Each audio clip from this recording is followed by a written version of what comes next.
Are you a teacher and a pervert? Are you frustrated that you can't preach transgenderism to 5-year-olds? Well, have no fear. Just move on up to New York City and peddle all the creepy sex stuff you like. And we're partnering with WPPP to put up billboards in major markets across Florida to let everyone know. We're targeting Fort Lauderdale, Jacksonville, Orlando, Tampa, and West Palm Beach. We believe we're going to get about 5 million impressions, and they're going to be up for an 8-week period celebrating the diversity and acceptance of New York City.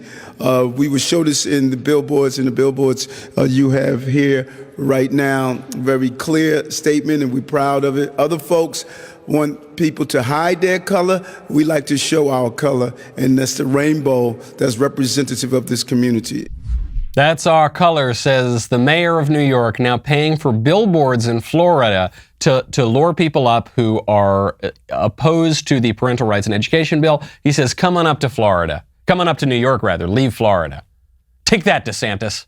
You want to ban teachers from talking about sex with first graders? Well, New York is going to swoop in and take those perverts out of your state. How do you like that? Oh, you do like that. You like that very much. Well, that's a win-win, I guess, except for New Yorkers, whose taxpayer dollars are now being spent trying to lure child predators to their state. We're not talking about gay. This is not about don't say gay. We're not talking about your average gay guys, people who want to keep their sex lives to themselves, especially when they're around kids. No, we're talking about perverts who insist on talking about genitals with kindergartners. Florida voted to protect kids. New York voted for people who want to protect predators. And now, New Yorkers are going to have to deal even more acutely with the consequences of democracy, the system of government predicated on the idea that the common people know what they want and deserve to get it good and hard. I'm Michael Knowles. This is The Michael Knowles Show.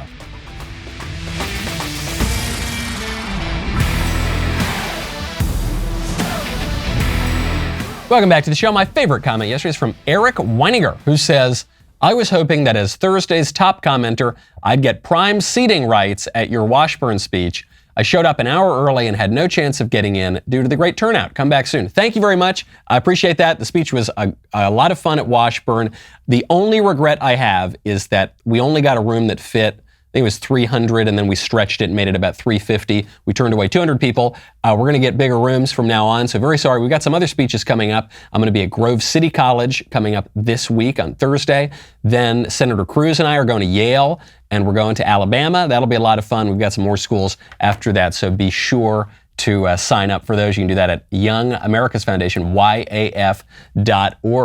And you're going to want to get your energy up, because sometimes you get there early, you wait in line, you want to make sure that you got your blood flowing, you're nice and full. When you want to get your energy up, I strongly recommend you have a nice big meal of Good Ranchers. Right now, go to goodranchers.com/Knowles. The price of beef is skyrocketing. It's only going to get worse over the summer. Right now, you can lock in your price for beef with Good Ranchers. Once you subscribe, your price never goes up, making Good Ranchers the best way to inflation-proof your meals. 85% of the grass-fed beef you get in stores and online, it's imported from overseas. Even when it says product of USA, usually that is BS. Usually it's just minimally processed here, but it's cheap beef from overseas. You can shop Good Ranchers for all your beef, chicken, and seafood needs. They only sell 100% American meat from local farms and ranches. I eat Good Ranchers at this point probably 2 to 3 times a week. I love it so much. When I was a kid, steak was a really rare kind of special occasion experience. Well, Good Ranchers, the price is so low, and you can lock in right now to make it inflation-proof. You can make steak a regular part of your family's dining experience. Right now, get your $30 discount on prime steaks and better than organic chicken today. Go to goodranchers.com/Knowles, Knowles. Good Ranchers takes the guesswork out of the grocery store, sends you top quality, 100% American meat to your door. Use code Knowles, Knowles. Get $30 in savings. Goodranchers.com/Knowles.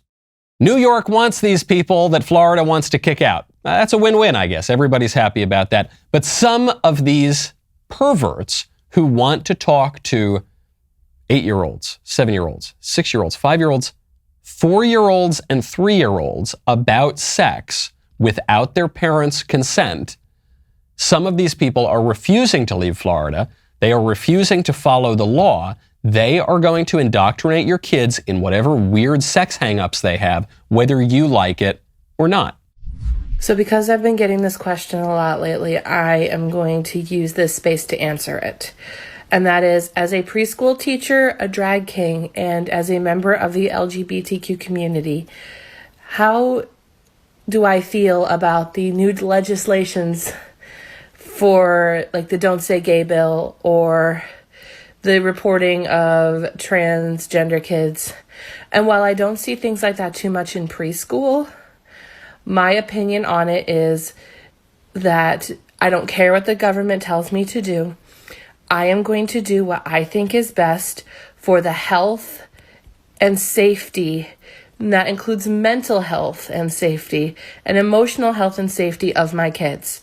I will never let any child come through my classroom feeling unloved or ashamed for who they are. A drag king who is becoming emotional to the verge of tears because Governor DeSantis and the voters of Florida don't want her to talk about sex with preschoolers is lecturing the rest of us on mental health. Isn't that an amazing thing? Slight side note, I did not know drag kings existed. Somehow this is even weirder to me than drag queens. Drag queens have existed throughout all of history, men who put on dresses and put on shows. They're sort of funny, right? They're certainly very eccentric. Drag king seems a little weirder because it's just a woman who's dressing up like a man, which is something that the feminists have been doing since at least the 70s. Even stranger somehow than some phenomenon like drag queen story hour. The point though is lawlessness. The point is we do not believe, we, the radical, leftist, sexual revolutionary community, we do not believe that Ron DeSantis has any right to sign this law, that the voters of Florida have any right to elect representatives who are going to pass this law, and that parents have any right to determine what kind of creepy sex stuff their kids are being taught in the classroom, and we're going to do it anyway. I'm so glad that this lady made this video. Lock her up. Lock her up. If she does this, which she's promising to do, one, she shouldn't be teaching anyone anyway. She is a disturbed individual. She needs to go get help. She should be kept 100 yards away from any children. But beyond that, assuming that she's still going to remain in the classroom for now, arrest her. She's violating the law. Reminds me of Ronald Reagan.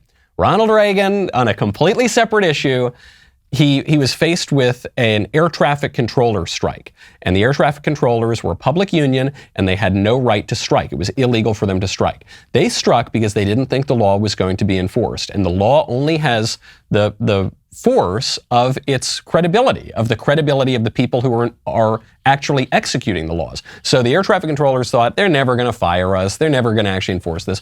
And Reagan walks up to the microphone and he says, well, if the air traffic controllers don't get back in 48 hours, they'll be terminated. And he was asked a question by the reporters. He said, don't you think some lesser action is more appropriate here? He said, what lesser action can there be? They're in violation of the law. Well, Nancy, that's it. And he did. And he actually made good on that threat. And that was a win for the rule of law. And that was a win for our Republican form of government. And that was a win for we the people. For us, the people who form our government, at least in theory. So it's very important. If this Florida law that is going to prevent pervs from indoctrinating little tiny kids in sex and gives parents some right in their kids' education, if that's going to have any teeth, it has to be enforced. People need to be made an example of.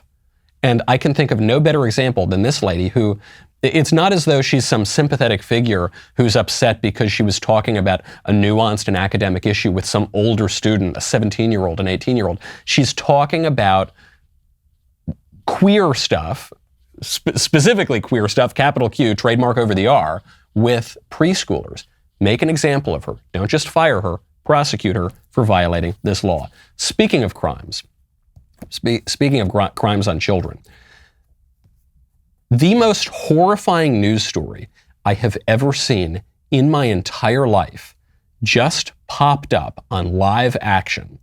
And very few, if any, establishment media sources are talking about it because it's a politically inconvenient crime. I have lived through many wars all around the world have taken place in my lifetime, all sorts of terrible crimes, murders and serial killings and all sorts of things. This is by far the most horrifying crime. There have been discovered the frozen remains of 5 aborted babies in Washington, D.C. And the part of the story that gets a little weird is they were found in the apartment of an anti-abortion activist. Now, it's not really weird when you figure out what's going on here. A whistleblower at an abortion clinic tipped off this anti-abortion activist. They have the evidence of these abortions, which are potentially illegal abortions in that the babies may have been born or partially born before they were killed, which would be in violation of federal law. But even if it's not technically in violation of the civil law, it's obviously it's a crime against humanity. It's a crime that cries out to God because these are babies. These are so undeniably babies who are in expressions of extreme pain, who are totally recognizable like any newborn baby, and they were killed through abortion. Frankly, if it's not in violation of federal law, that's an even greater indictment of us. There are photos of this. There's evidence. I have blurred the photos for this show because you'll have nightmares. I would say if you are already pro-life and you already oppose legal abortion, don't look up these pictures. Don't look them up because you'll have nightmares and there's no reason to. You already see the issue for what it is. If you are pro-choice, if you support legal abortion to any degree, look up the pictures. You can find them. There are just Google live action abortion Washington, D.C. You'll see they're kind of blurred out here. Look them up. If you support abortion and you think, well, it's a complicated issue. I don't like abortion personally, but it should be legal. To whatever degree you support abortion, click the photos and tell me you support abortion. I don't think anyone but an absolute stone-cold sociopath can look at these photos and tell me that they still support abortion. It's why it's so important the work that Live Action has done here, so important that the work that this anti-abortion activist has done here, and the response of the government tells you everything you need to know about this evil institution and the extremely corrupt people who are covering up for it. This anti-abortion activist, Lauren Handy, I believe her name is, has been indicted. So she's the anti-abortion activist, the pro-life activist, who was discovered to have these frozen bodies in her home that she was apparently given by a whistleblower. She has been indicted, along with 8 others, on federal felony conspiracy charges. What are the charges? She's accused of blocking access to a DC abortion clinic in October of 2020. This blockade was broadcast on Facebook, and now she's up on federal charges. I'm sure she will now have new charges added to the list because of her storage of these bodies. Do you know who's not going to have any charges brought against them? Do you know who's not going to be held in any way responsible for these crimes that cry out to God? The absolute slaughter of children who have pained expressions on their face, frozen from this moment. Do you know who's not going to have any consequences? The people who did it. That's who. The person who blew the whistle on it, the people who exposed these crimes to the world, they're probably going to send her behind bars for a long time. The people who committed these crimes, outright infanticide, nothing is going to happen to them at all. Take a listen to the Executive Assistant Chief of Police in Washington, D.C. Ms. Handy has been indicted on a federal investigation led by the FBI that MPD was not a part of. So that's number one. The second piece is that we were led to that house that you mentioned. We did recover items that were, these are preliminary results. OCME took a look at those items. They have been confirmed as fetuses. What we're seeing now is those fetuses were aborted in accordance with DC law. So we are not investigating this incident along those lines. Doesn't speak anything criminal in nature right now about that, except for how they got into this house. And so we'll continue to look at that. They were aborted. Oh, no, I'm sorry. Let me rewind. These items that were found were fetuses. So the people, the little babies who were killed, they're items. They're just objects. And it turns out the objects are fetuses, which is the Latin word for baby. But we have to use the word fetus so that we can dehumanize the babies. And the babies were killed. They were killed with these pained expressions on their faces in accordance with DC law. So there's no crime there. Nothing's being investigated. The only crime is how they got to the house, according to our authorities. I love America. I believe in America, to quote the first line of The Godfather. Very hard. It's very hard to love America when you hear that kind of stuff. It's very hard. When you think about all the awful regimes in the world, there are lots of terrible regimes. We never stop, or our ruling class never stops talking about all the evil regimes around the world. And then you listen to one of our public authorities say that the 5 babies that we are looking at, we can look them right in their eyes, in their cold eyes. We can look at what happened to them and say there was no crime here. Totally in accordance with the law. The only crime was that this was exposed. If the babies are just items that were discovered in a home, what's the big deal? They're just I have items in my home. You probably have items in your home, don't you? We all have items. Items not a big deal. It's a big deal, and they're investigating the woman who had the bodies in their homes because they're bodies, because they're human beings whose dead bodies were being treated in this unusual way. That's why it's a big deal. But the criminals, the killers who killed the babies, they're not being prosecuted or even investigated because they're not bodies, they're just items. They're trying to have both sides of this. And they're trying to have both sides to attack the good guys, to persecute the good guys who are exposing the crime, and to cover up for the killers. It's very hard. I still love my country. I still love America, but it's really hard to do that when you consider that America kills upwards of 1 million babies a year and speaks of it in such callous terms. And when you see the reality of it, when you can look the babies right in the eye, and these psychos who run our country say, no crime here. They won't perform an autopsy. They can't perform an autopsy because to perform an autopsy would be to admit that these are babies. They're not going to perform an autopsy because, by the way, what the assistant police chief just said here very likely isn't true. The babies may very well have been killed in violation of federal law. Partial birth abortions are a violation of federal law, and there's a lot of evidence that that's how they were killed. But nope, cover up, nothing to see here, move along, move along, move along. Sick. And it's spreading. There's a law that was just passed in Colorado, legalizes abortion through all 9 months of pregnancy. You can be 30 seconds away from birth. In the process of giving birth, you can choose to kill your baby in Colorado, so says Colorado Governor Jared Polis. This law defines abortion as a right, and it goes even further than just permitting abortion up until the moment of birth. This law in Colorado may very well force medical professionals to be involved in abortions against their will. There's no religious exemption. There's no moral exemption to this. If you are a Christian, Jew, Muslim, if you're just a regular, ordinary, agnostic person with a conscience, according to this law, you very likely can't even opt out of performing an abortion. Zero conscience protections at all. Sick stuff.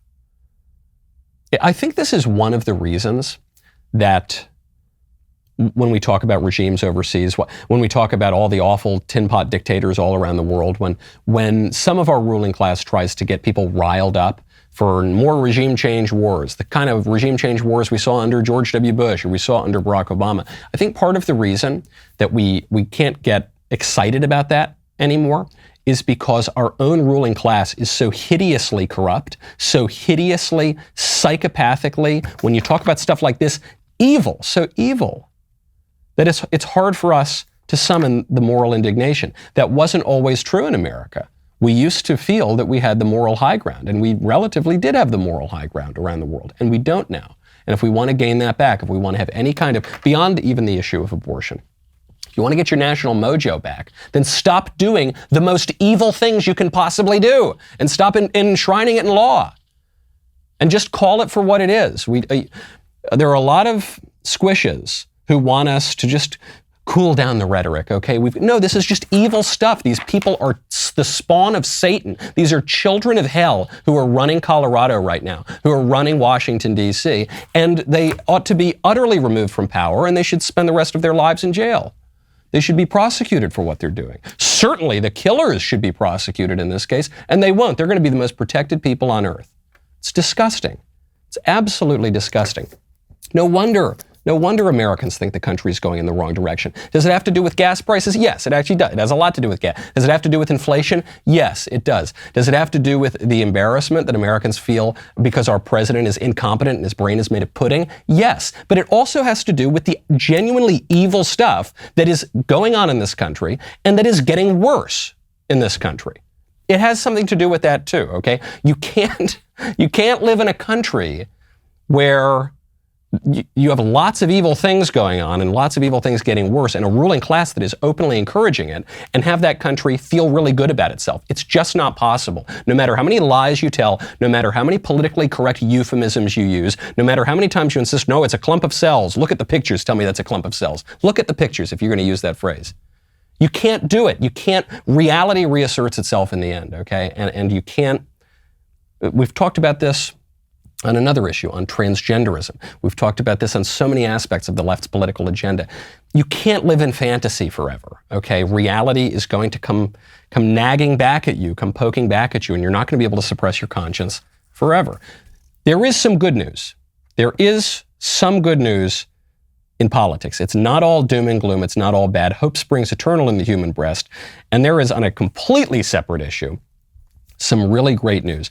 One of the biggest challenges in America today is that we are a republic, at least we're supposed to be. That means self-government. That means that we govern ourselves by persuading one another, by debating, by speaking to one another, and we do that in the public square. Now, we no longer really have physical public squares.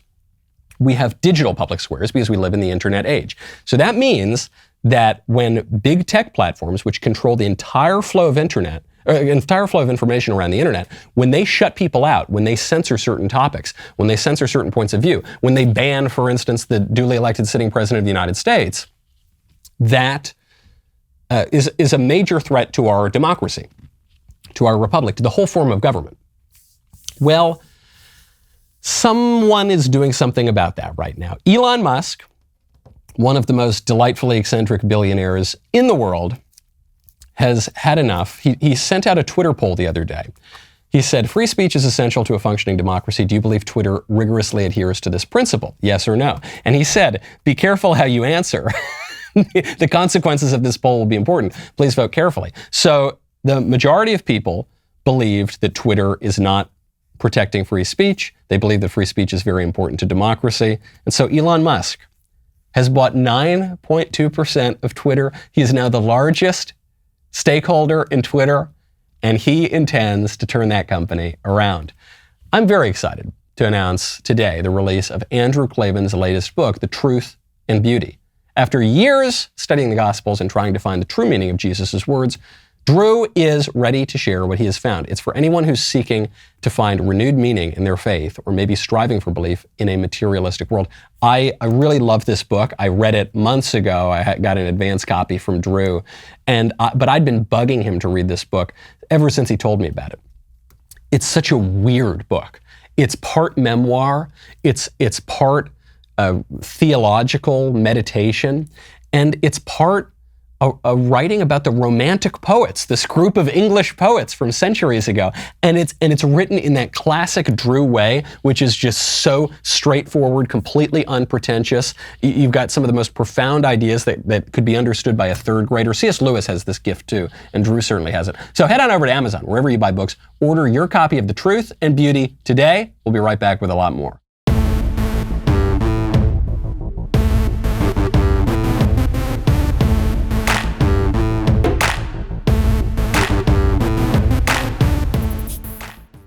Elon Musk now owns 9.2% of Twitter. To put that in perspective, Jack Dorsey, the founder and former CEO of Twitter, owns 2.25%. So Elon Musk owns almost 4 times the amount of Twitter that Jack Dorsey owns. As a result of this purchase, Twitter shares surged 26% in pre-market trading. The stake that Elon has is about $2.89 billion. And what does this actually mean? Does this mean that Elon Musk is going to make a lot of money on Twitter? I don't know. Maybe it will, maybe it won't. He's a smart investor, so I suppose he'll probably make money, but I suspect this isn't primarily about money. This is about Elon Musk going in and throwing his weight around and saying, we are not going to let free speech die in America. This is so beautiful. And the context here, why is this happening right now? The Twitter annual meeting is May 25th. So when you own over 9% of a company like Twitter, you can force the company to do certain things. Half of me wonders if the reason that Elon Musk bought all this Twitter stock is just to get the Babylon Bee's account back.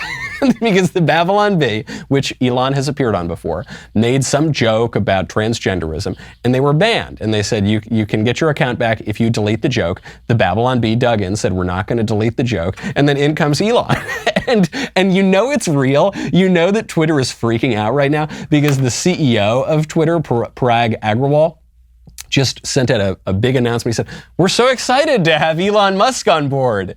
He's on the board of directors now, and we couldn't be happier. Please don't fire me, Elon, please. And then Elon responds, he says, yes, we can't wait to make some changes over at Twitter. It's just delicious. And the best part about it is something that has bugged me, and I know it bugs a lot of other people in the conservative movement, which is that conservatives are pretty good at talking and pretty good at writing and even pretty good at raising money in nonprofit organizations. But we're less good at doing stuff out in the actual marketplace, out in the actual political system. This is what Jeremy talked about when he launched the Razor Company. Jeremy came out and he said, conservatives are really good at whining and raising money and then losing and then whining some more and then raising some more money and having a whole apparatus of nonprofits that doesn't really do very much. Conservatives are good at that. But if we really believe that our ideas are winners, that they're vibrant, that they have strength, we ought to throw them right into the marketplace. We ought to actually try them out. We ought to throw our weight around. We ought to do more than just write long journal articles. I love journal articles. I read them. I'm all about that scholarly academic life. It's great. But we have to do stuff in the real world too. And so Elon, rather than writing a 10,000 word essay about the importance of free speech, he just threw $2 billion around and now he's going to do it.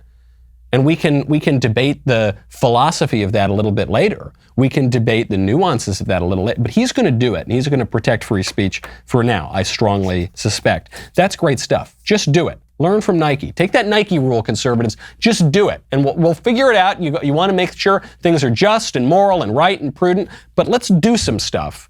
And we'll let the chips fall a little later. We can do both. Meanwhile, while we're winning on the business front, we've got to do a better job of winning on the political front as well. We are about to have a Supreme Court justice of the United States that is the farthest left justice ever in the history of the court. Not just of the justices right now, though she will be the furthest left justice, but ever in all of history. This is a woman who praises the 1619 Project, which says America is rotten and evil from the beginning, and it's based on a false thesis that the American Revolution was fought to protect slavery. This is a woman who explicitly praises the founders of critical race theory, notably Derek Bell. This is a woman who lets child rapists off the hook. This is because she takes the side of criminals and she doesn't take the side of victims. This is a woman who is real radical. And according to the prominent libs, according to Whoopi Goldberg and the ladies on The View, the real reason Republicans oppose her is because she's a black woman. You know what? let me shut up. Lest I start some new stuff. You know, this is the most ridiculous. Just say, I don't trust a black woman to do the job. Because I know that y'all didn't have these same issues with Amy Coney Barrett. You didn't ask those questions. You didn't have those problems. And when Amy Coney Barrett answered the same way that Judge Ketanji Brown did when you asked her if you thought they were going to need more people on the Supreme Court. Nobody seemed to have a problem with her answer. No. But so many of you have problems with Judge Brown. You know what? I know what this is. Yeah. We all know what it is. We know what it is. We recognize it. We're used to this. But you know what? You can't take away what this woman is and who she is and what she's done and how she got there. Whoopi knows. We all know, but especially Whoopi knows what this is about. This has nothing to do with Ketanji Jackson's radical record. This has nothing to do with Ketanji Jackson's judicial philosophy, which all conservatives have opposed for decades. No. This has everything to do with her race and her sex, but both together. It obviously doesn't have to do with her race apart because conservatives love Clarence Thomas. He's probably their favorite justice on the court.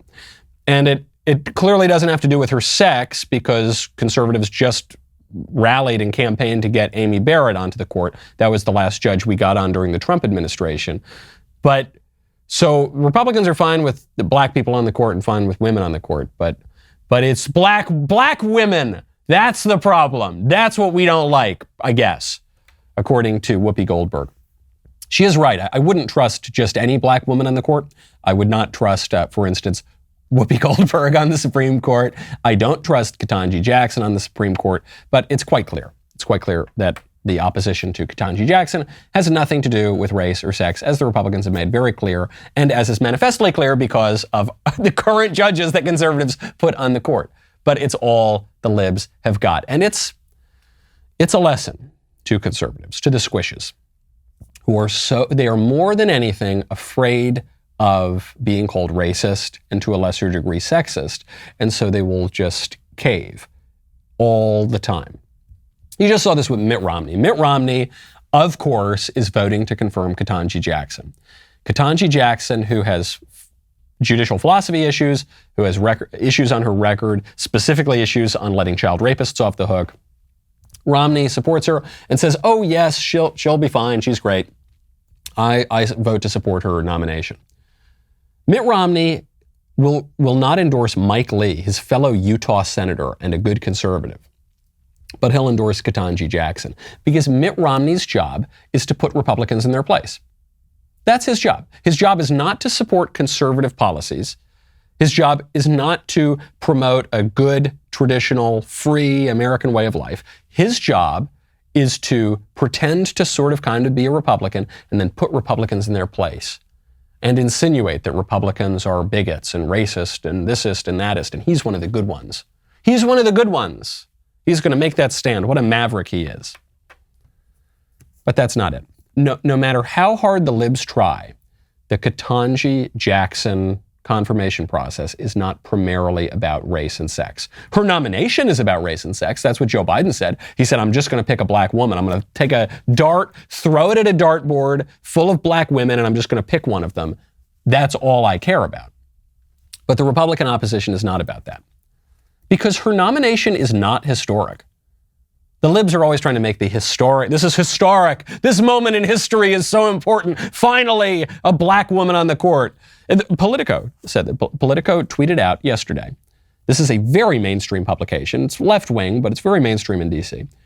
Ketanji Brown Jackson will likely be confirmed as the first black Supreme Court justice by the end of the week. Here's how we expect it to go.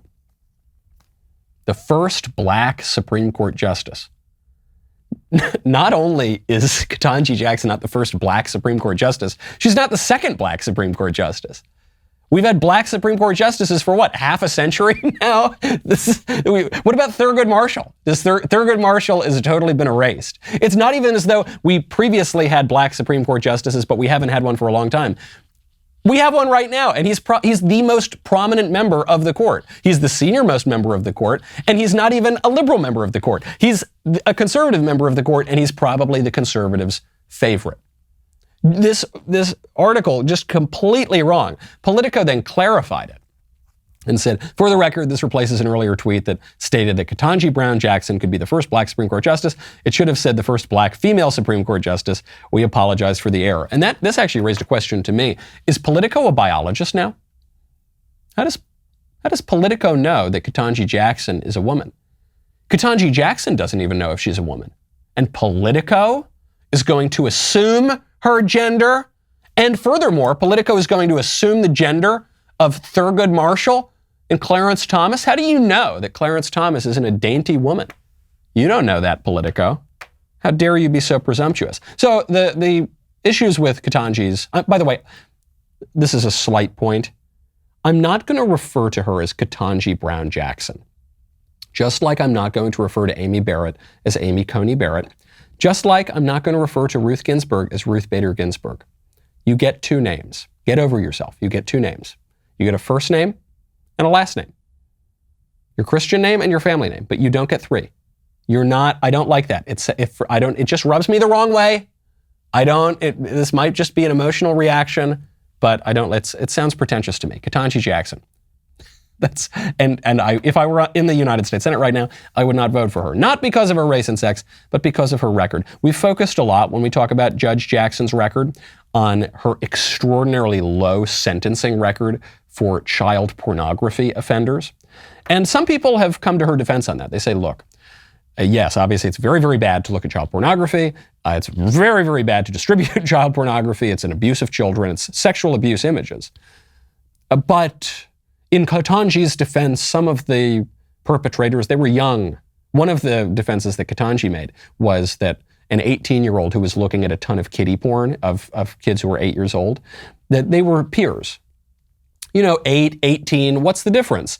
A freshman in college and a third grader, what's the difference? But okay, there are actually some libertarians on the right who say that child pornography should not be prosecuted to a great degree, that the images already exist.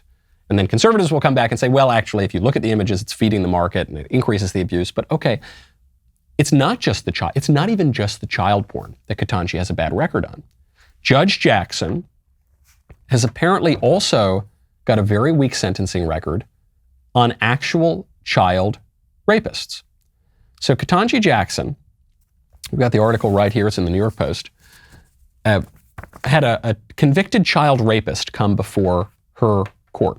And he was in violation of some of his sentencing previously for this child rape. This is a guy who raped his 13-year-old cousin, I believe it was. Cousin or niece or something like that. The prosecutor in that case, Ari Redboard, said, this is not a butt grab, a misdemeanor kind of case. This is not consensual sex between a 20-year-old and a 16-year-old. This is an individual who, at trial, was convicted of essentially violently raping a 13-year-old child. So we're talking about a bad dude. And Judge Jackson sentenced him for violating the conditions of his sentencing, his previous sentencing for the rape, to 12 months with credit for time served, according to the transcript. Much, much lower than the guidelines would suggest, much, much lower than the prosecutor was asking for. This is no longer even just an 18-year-old who fell down a bad rabbit hole on the internet. We're talking about a guy who's really done this in real physical life. Again, is this because Ketanji Jackson is a pedophile? I don't think so. Is this because Ketanji Jackson has some strange sexual hang-up with kids? I don't think so. The left broadly does seem to have a weird sexual hang-up with kids these days, as we see it with the left wing in Florida right now and the reaction to the parental rights and education bill. But what I think this is about is something frankly, even more disturbing. This is about a radical political ideology that will always 100% take the side of the criminals and the perpetrators to the complete neglect of the victims. This is a complete disordering of justice in America. And the woman who's pushing it is going to be the next Supreme Court justice in the United States, and she's going to do so with the guffaws and the seal claps and the applause of the squishes like Mitt Romney. Absolutely pathetic. The child rape sentencing is not the end of the radicalism that we've seen from Ketanji Jackson. Yes, she's weak on kiddie porn. Yes, she's weak on actual child rape. She also, just within the last couple of years, tried to empty out the jails in D.C., tried to just completely empty them out. And as her excuse, she used COVID. Ketanji Jackson said that in the early days of the pandemic, it would be reasonable, quote, reasonable, to release each and every person in Washington, D.C. jails. And then she went on to grant COVID-related releases to defendants and inmates who were implicated in very serious crimes. Now, the problem with this, too, just to put a little button on the child rapist story, is when Ketanji Jackson let this child rapist off the hook with a much lighter sentence than people were asking for, what do you think he did? Do you think he went out and became an upstanding member of society and turned his life around? No, he assaulted another woman. He went out and he assaulted his sister-in-law. He sexually assaulted her, tried to rape her. She initially was bringing charges, then she didn't.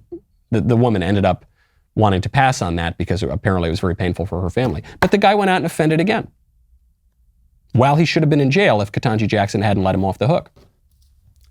Then she wanted to bring that same philosophy to every inmate in Washington, D.C. And we're not talking about people who got thrown in the clink for parking tickets. We're talking about pretty serious crimes here. She said, quote, "The obvious increased risk of harm that the COVID-19 pandemic poses to individuals who have been detained in the district's correctional facilities reasonably suggests that each and every criminal defendant who's currently in DC DOC custody and who thus cannot take independent measures to control their own hygiene and distance themselves from others should be released. Each and every." We've never seen anything like that. We're also coincidentally experiencing a major crime spike throughout the country. Violent crime, murders, shootings, rapes, way up through the roof all over the place. And they're way up, not because of some random turn of the weather and the wheel of fortune, but because of specific Democrat policies, notably letting the criminals out of prison. Some Republicans have supported this too. They've supported jailbreak bills as well. But it's being led by Democrats who want to abolish the police, who want to defund the police, who want to abolish prisons. Prominent D.C. members of the House of Representatives, Democrats in Congress, are calling to abolish federal prisons. Rashida Tlaib, the George Harrison of the squad, is calling to abolish, just totally get rid of federal prisons within 10 years. And there are others who are supporting her in that effort. Well, what's the consequence? Turns out when you let the criminals out of prison, things don't get better. What the left believes is that the criminals are only in prison, they only commit crimes because society made them do it. Society failed them. They didn't get enough hugs, and so now they're committing all these crimes, and if you just let them out and you give them a stern talking to, if that, then they're going to stop committing crimes. And they don't. They commit more crimes, and our country falls to ash. And it gets worse and worse and worse until finally people have enough and they vote in Republicans who throw the criminals in prison, and then we get a period of some good years. You see this cycle play out in New York. You get crime and mayhem and destruction and a terrible experience, 70s, 1980s. Then you get a Giuliani. Giuliani cleans it up, throws the prisoners in the clink. This isn't brain surgery. This isn't rocket science. And then things get much better, and Bloomberg kind of maintains that, and then the libs get some power back again. People get sick of all that peace and prosperity. They let the criminals out, and you rinse and repeat. You do the same cycle. Right now in Chicago, crime is through the roof. The place is like a failed Middle Eastern state. Turns out 57% of Chicagoans who are arrested for carjacking are minors. 57, more than half the carjackings in Chicago are being committed by teenagers or children. That's how messed up that city is. And when asked to explain what's going on, the mayor of Chicago, Lori Lightfoot, says, "It's just because the children don't feel loved." There are too many young people in this room who do not feel loved. Too many. And we've got to change that around if we're going to change around the trajectory of their lives. The mayor says we cannot arrest ourselves out of public safety problems. We cannot arrest ourselves out of crime. I think we can. I'm pretty sure not. In politics, lots of issues are kind of confusing and nuanced, but this issue is pretty straightforward. If you arrest the criminals, you don't get crime. That is the only way to fix it, actually. Well, but what about the children who don't feel loved? You're right. She's actually right on that point. Part of the reason that kids go into crime, part of it is that it's a fallen world and it's an imperfect world, and you're never on this earth going to perfect human nature. But you can make it better and you can make it worse. And part of the reason that you're seeing an increase in crime is because kids are not loved. So fix that. You know what's not going to fix that? encouraging the dissolution of families, encouraging single motherhood, destroying the very definition of the family, sending kids to failing schools where they're not going to get an education, discouraging the teaching of ethics and morality in schools, which is now all but against the law. Teaching actual morality, actual ethics in schools, that's not permitted. The one book you're not allowed to teach in school is the Bible. You're allowed to teach any craziness you want. You can teach Ibram Kendi, you can teach critical race theory, transgenderism, you can teach Mein Kampf, for goodness sakes. You can't teach the Bible. That would seem to be a problem. We kill 800,000 babies a year. That doesn't make children feel very loved. Lori Lightfoot supports all that crap. So I'm not even denying her premise entirely. Look, you got to arrest the people committing the crimes. That's an act of love to them. If you allow criminals, derelicts, bums to just live on the street and commit crimes, that's not an act of love. That's an act of neglect.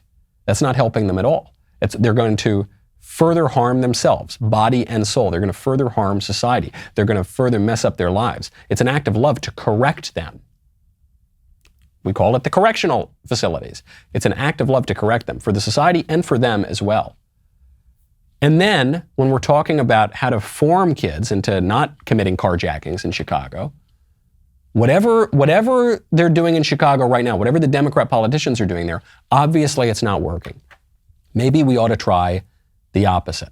Maybe instead of talking to 5-year-olds about how they should chop off their body parts and take cross-sex hormones, maybe we ought to teach them, well, 1, reading, writing, and arithmetic so they can become productive, accomplished members of society and pursue excellence. And maybe we ought to teach them basic ethics and morality, the difference between true and false and right and wrong and good and evil.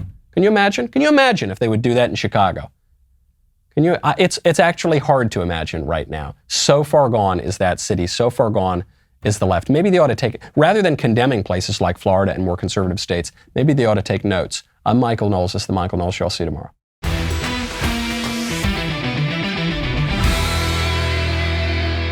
The Michael Knowles Show is produced by Ben Davies. Executive producer, Jeremy Boring. Supervising producer, Mathis Glover.